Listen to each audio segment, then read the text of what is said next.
Apa kabar? Kembali lagi ketemu sama gua Mia dan selamat datang di channel gua. Bagi yang baru menyimak di channel gua, nama gua Mia.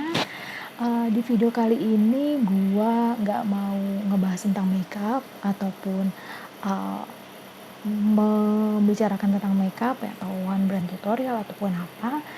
Uh, Kali ini gue pengen ngobrol-ngobrol santai aja ya. Gue cuman pengen sharing, gue cuman pengen curhat, gue cuman pengen ngobrol. Kebetulan gue video ini malam-malam ya, jadi temenin gue ya untuk ngobrol. Tepatnya gue pengen memberitahu ke teman-teman semua apa yang udah terjadi sama gue 3 bulan ke belakang. Kebetulan 3 bulan ke belakang tuh gue mengalami banyak banget hal yang tidak gue duga sebelumnya gue alami. So gue berharap video ini bisa relate dengan keadaan kalian juga ya, yang nantinya kalau kalian saksikan sampai akhir videonya, mungkin ada yang ini kayaknya gue banget, dan bisa menginspirasi teman-teman untuk hidup teman-teman mendatang gitu. So kita mulai videonya. Oke, sebelumnya gue minta maaf dulu kalau videonya mungkin agak panjang, terus gue ngomongnya beribet karena gue belum terbiasa ngobrol di YouTube ya. Gue lagi iseng-iseng aja dan ya udahlah, gue bikinin konten aja gitu. So apa sih yang terjadi sama gue 3 bulan ke belakang? Gue ambil video ini di tanggal 4 September ya. So 3 bulan ke belakang adalah kurang lebih bulan Juli, tepatnya di tanggal 21 Juli ya 2022. Gue akhirnya, bisa dibilang kayak gitu ya, akhirnya. Kenapa gue bilang akhirnya? Karena selama ini mungkin bukan cuma gue ya, semua orang berusaha menghindari virus ini ya. Udah tahu dong apa ya, di tanggal 21 Juli 2022 akhirnya gue terkonfirmasi positif COVID ya. Shock, yes, I'm really shock at the moment ya. Saat itu gue sangat shock. Saat itu gue cuman gue inget banget, gue sempat nge-freeze sesaat setelah gue dinyatakan positif. Kenapa? Karena gue adalah orang yang paling concern terhadap prokes ya. Dimanapun, kapanpun, dari awal virus itu sampai di Indonesia, sampai dengan detik gue terkonfirmasi positif itu, gue orang yang sangat concern untuk taat terhadap prokes ya. So begitu gue terkonfirmasi positif, itu serasa dunia runtuh, serasa gue failed untuk menjaga prokes ya. Jadi gue tarik mundur dulu ya. Bergejala gak sih? Yes, gue bergejala, dan bisa dibilang gejala gue tidak ringan ya, mengarah ke berat gitu. Jadi di tanggal 20 Juli itu hari Rabu, gue masih ingat, itu gue pagi-pagi ya, gue ke kantor itu sudah dalam kondisi radang tenggorokan gue nggak enak ya. Tapi saat itu gue masih pikir positif, maksudnya masih berpikiran positif ya, bahwa gue kena radang karena gue mengakui sebelum tanggal itu tuh pola makan gue nggak bagus ya. Gue makan sembarangan, berbagai macam keripik, chips, gorengan dan lain sebagainya gue makan ya. Makanya gue menganggap di tanggal 20 itu, 20 pagi ya, gue bangun tidur dengan keadaan gue udah gitu kan. Oke. Gue ngantor saat itu. Kenapa? Karena gue ada event di tanggal 20 Juli gitu. Jadi gue punya responsibility di event itu, so gue masuk ya kan. Event itu kebetulan berada di luar kota dan PP one way ya. Gue sadar gue lagi tidak sehat. Di event itu pun gue prokes ya. Gue prokes, gue selalu pakai masker. Hanya satu momen gue terpaksa bisa banget lepas masker, yaitu saat diminta foto bersama. Ya, dengan berat hati gue lepas masker, plus gue nahan nafas. Ya, jadi gue berusaha nahan nafas. Ya itu pikiran awam gue ya, supaya tidak menularkan dan supaya tidak tertular gitu kan. Jadi singkat cerita, di tanggal 20 Juli itu gue sampai rumah jam 11 malam. Itu badan gue udah gak enak, udah pegel. Tapi saat itu gue masih berpikiran positif bahwa pegelnya gue karena kecapean. Ya, gue masih berpikiran positif itu. Gue langsung mandi pun air dingin tanpa bak bibu. Abis mandi gue langsung rebahan di kamar. Ya, gue nggak makan lagi karena gue udah makan di event itu. Gue langsung rebahan di kamar, berasa banget itu enaknya badan waktu ketemu kasur tuh. Kebayang ya capeknya kayak gimana, lagi capek full day lu di luar, ada event, begitu terus udah gitu nyampe kamar lu langsung ketemu kasur, plek, itu enak banget. Tapi gue masih merasa pegel. Gue pikir ya udahlah, gue coba tidur, ya kan. Gue coba tidur, gue nonton YouTube. Biasa tuh gue kalau nggak bisa tidur gue setel YouTube ya. ASMR tuh it works di gue gitu kan. Gak berapa lama gue tidur, anda tahu apa yang terjadi? Gue menggigil. Gue sangat menggigil saat itu. Itu kalau nggak salah belum jam 12 malam deh, belum ganti hari lah. Gue menggigil, langsung saat itu gue pakai kipas angin, ya langsung kipas anginnya gue naikin ke atas, ya gue naikin ke atas, langsung gue selimutin badan gue. Gue pikir saat itu menggigil biasa, meriang lah masuk angin, ya pikiran orang biasa ya. Oke. Di malam itu pun selain gue menggigil, ya tidur gue tidak nyenyak, tidak tenang, sungguh gelisah. Gue balik kanan kiri gelisah lah pokoknya. Singkat cerita, Kamis pagi gue bangun sekitar jam 7. You know what? Badan gue udah panas. Langsung 38 something suhunya. Ya. Panik, tentu panik. Ya, gue panik. Lalu gue coba sarapan. Ya. Habis sarapan, setengah jam kemudian gue cek suhu lagi. Bukannya turun, gue malah tambah naik suhunya. Gue ambil langsung minum Panadol. Hai Panadol, bukan sponsor. Oke, gue minum Panadol.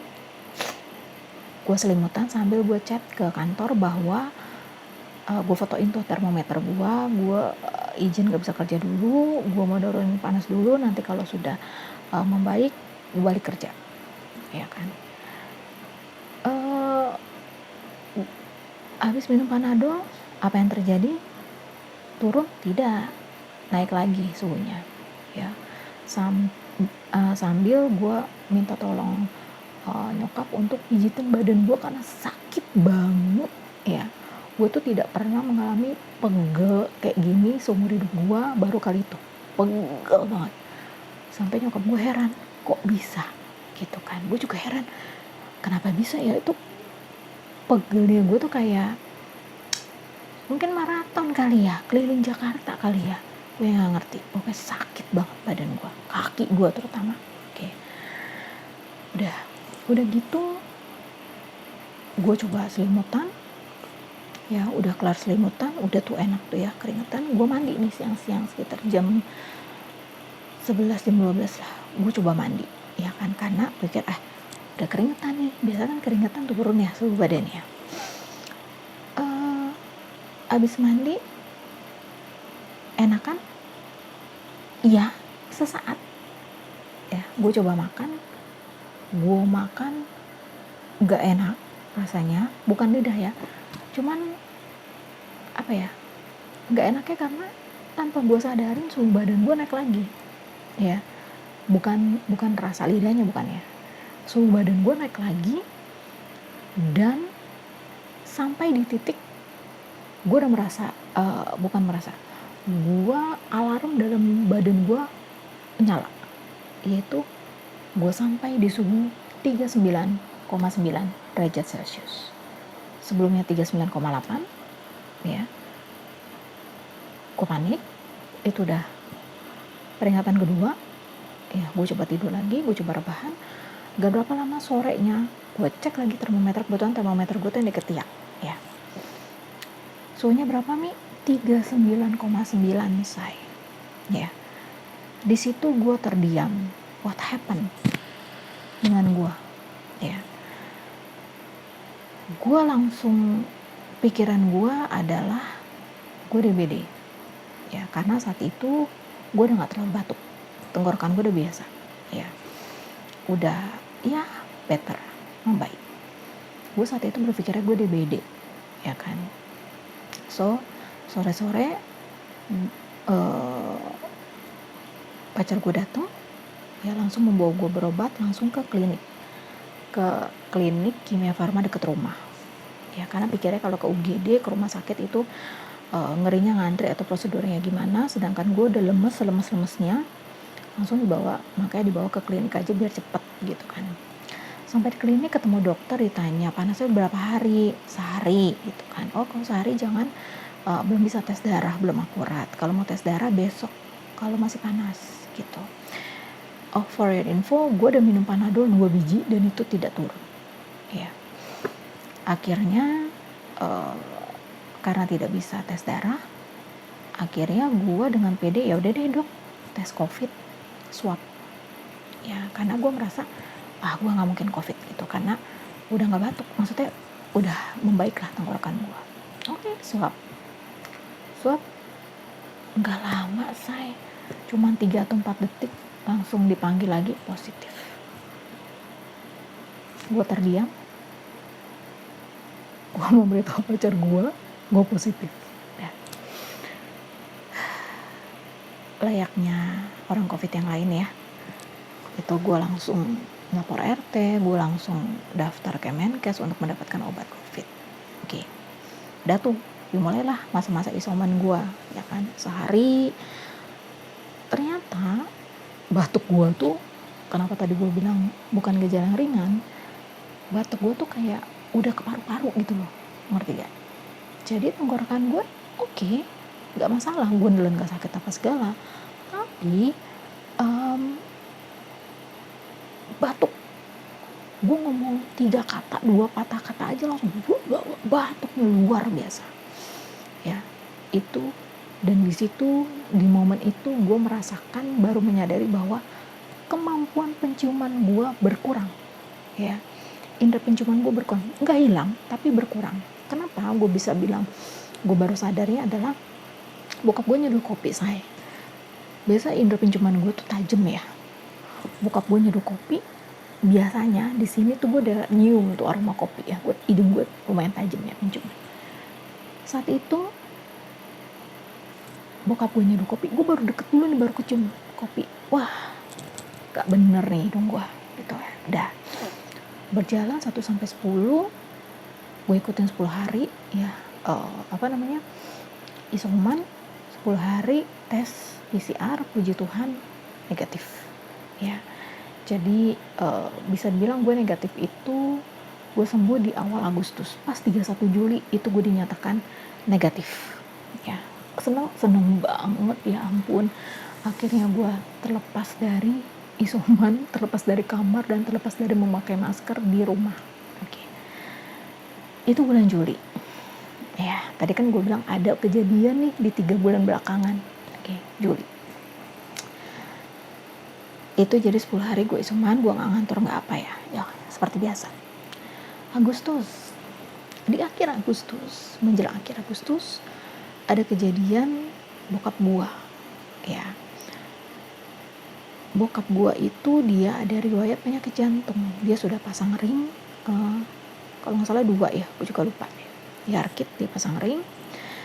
Jadi kejadiannya adalah hari Sabtu tanggal, kalau gak salah 26 Agustus, correct me if I'm wrong ya, Sabtu 26 Agustus itu seharusnya itu gue berangkat ke daerah Jakarta Pusat, Menteng, ada acara saudara lah gitu ya, pagi-pagi ya Sabtu sekitar jam 11 lah, harusnya jam 10, jam setengah 10 tuh udah jalan dari rumah. Sekitar jam 8 kurang lebih, setengah 9 gue lupa, bokap tuh lagi sarapan, ya kan, lagi sarapan di rumah, tiba-tiba dia diem gitu, merem. Oh, kenapa ini gitu kan, kenapa, lalala. Singkat cerita bokap bilang pusing. Ya, wah, gue interogasi dong, gimana, lalala gitu kan. Ya nggak gitu juga sih, cuman ditanya doang. Dia bilang seperti vertigo. Ya, cuman gue aneh, bokap tuh nggak ada riwayat vertigo. 68 tahun bokap itu nggak ada riwayat vertigo, gue yang ada riwayat vertigo. Ya, akhirnya diem dulu, duduk, itu nggak bisa ngapa-ngapain, itu duduk, cuman bisa duduk. Mau coba bangun, pusing, nggak jadi. Oke, akhirnya didiemin, keluarinlah kursi roda dan segala macam ya. Itu for your info, gue tuh alat kesehatan di rumah gue tuh lengkap ya, cuman gak ada timbangan sama stetoskop doang, yang lainnya gue punya ya, termasuk kursi roda. Gue keluarin lah tuh kursi roda dari gudang dan tongkat. Akhirnya setelah dipijit minyak kayu putih, ya pokoknya berbagai treatment untuk menghilangkan pusing itu sementara gitu ya. Akhirnya dengan dibopong ya gitulah ya, ke kursi roda, bisa untuk ke kamar mandi dan pada akhirnya ke kamar tidur untuk rebahan. Udah bisa rebahan ya, bisa rebahan. Sekitar jam 12-an lah dibangunin buat makan siang, ya kan, bangunin. Dikira habis tidur tuh sembuh ya, ternyata enggak gitu, tetep pusing itu tuh tetep gitu loh. Gue heran, tensi mi normal, saturasi mi normal, suhu mi normal, semuanya normal ya. Bingung dong gue, nyokap gue juga bingung. Udah, akhirnya ya udah diem dulu pelan-pelan gitu ya, jadi nggak yang langkah yang tek enggak. Diem dulu, bangun dari tempat tidur, dari kasur, diem dulu, merem dulu, pokoknya very slowly. Akhirnya makan siang pun di meja kecil depan TV tuh, ya kan, biar rileks lah gitu. Udah, ditanya gimana pak, mendingan kok gitu. Cuman gue kan khawatir ya, nyokap pun khawatir, takutnya malam tuh kenapa-napa gitu, karena ini tidak normal gitu kan. Akhirnya ya udahlah, kita ke UGD, kita cek. Oke, kita ke UGD kita cek. Nyampe UGD langsung dihandle karena ada riwayat jantung ya. UGD di dekat rumah, Primaya Kalimalang, Bekasi Barat. Sampai UGD pun dicek langsung EKG karena ada riwayat jantung ya, langsung dicek semua, dipasang alat jantung ya buat direkam apa segala, nggak ngerti gue. Dokter bilang cek darah semuanya, tanda-tanda vital bagus, cuma yang nggak bagus adalah hasil EKG-nya. Jadi gue coba menyampaikan ya dengan bahasa awam, maaf kalau gue salah ya, ini sepemahaman gue aja. Hasil EKG-nya ada yang tidak bagus ya, mungkin ini berguna buat teman-teman yang orang tuanya juga punya riwayat penyakit jantung ya. Gue akan sampaikan perlahan, semoga bisa dimengerti ya gitu. Jadi hasil EKG-nya tuh nggak bagus. Jadi kalau EKG orang normal itu kan biasa ya, grafiknya biasa. Kalau bokap itu dia ada kondisi naik terus dia diem. Nah, ini kekosongan inilah yang membuat muter, sakit kepala gitu. Akhirnya karena itu hari Sabtu, dokter UGD konsul ke dokter jantung bokap. Dokter jantung memutuskan harus opnam. Ini yang gue bilang kejadian nomor 2 ya, bertubi-tubi yang terjadi di hidup gue. Bokap opnam di saat masih pandemi ya. Gue sampaikan ya, ketakutan gue terwujud. Ketakutan gue kejadian. Kenapa? Karena saat awal COVID pandemi ya masuk ke Indonesia, gue tuh berdoa ya, semoga bokap nyokap gue sehat, semoga tidak ada yang perlu diopnam, karena prosedur opnam saat COVID itu sulit ya. Tuh, tapi akhirnya kejadian. Ya sudah, akhirnya diopnam. Singkat cerita, Sabtu opnam, Senin siang, Senin sore itu boleh pulang. Puji Tuhan. Oke. Yang kedua. Lanjut yang ketiga, kejadian ketiga, puncaknya yang membuat gua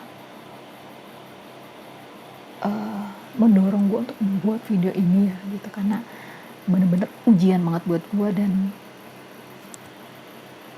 harus gue jalani.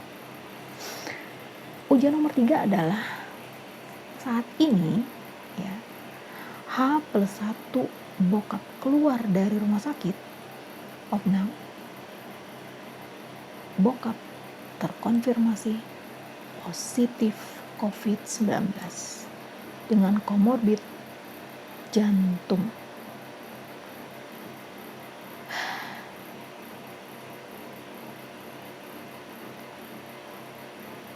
Lebih shock daripada gua dikonfirmasi positif di bulan Juli.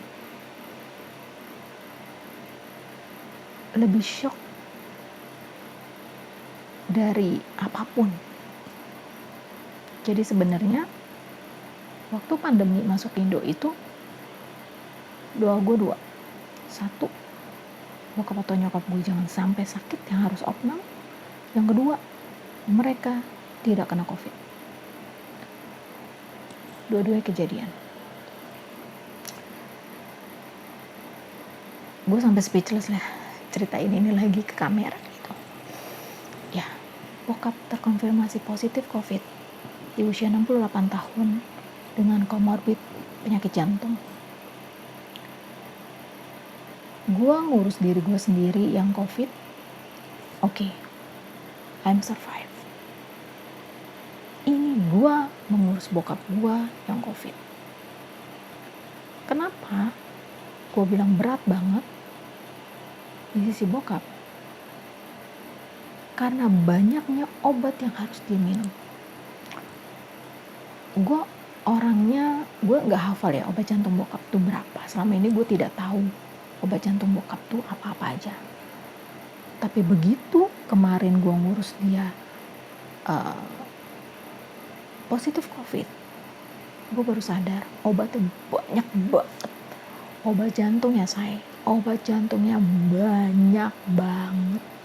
Belum lagi ditambah obat COVID ya.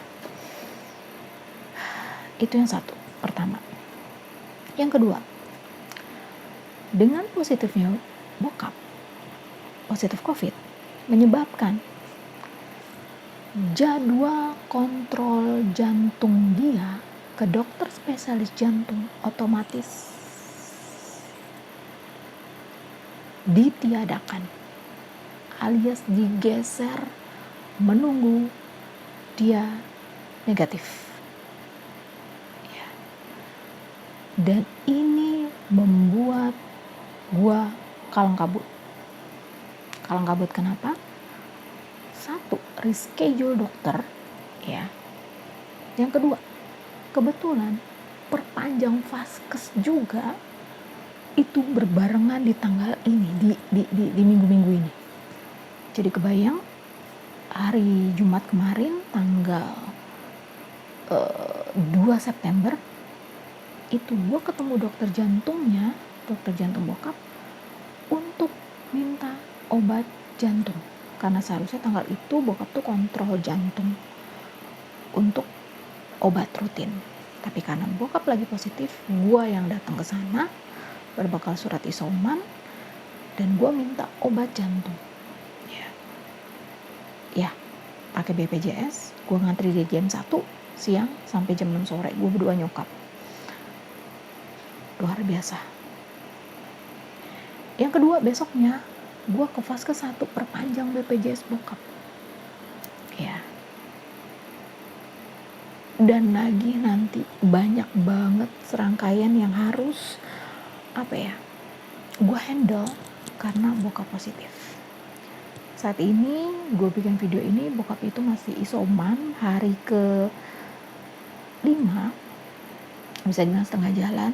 Tapi satu yang gue syukuri adalah di balik kabar gak enak ini, gejala yang dialami bokap gue, gejala COVID yang dialami bokap gue itu lebih low ya, lebih mild daripada yang gue alami. Itu gue bersyukur sekali sama Tuhan karena yang dialami oleh bokap itu tidak terlalu berat dibandingkan dengan gue gitu. So itu ya yang gue mau sampaikan di video gue kali ini.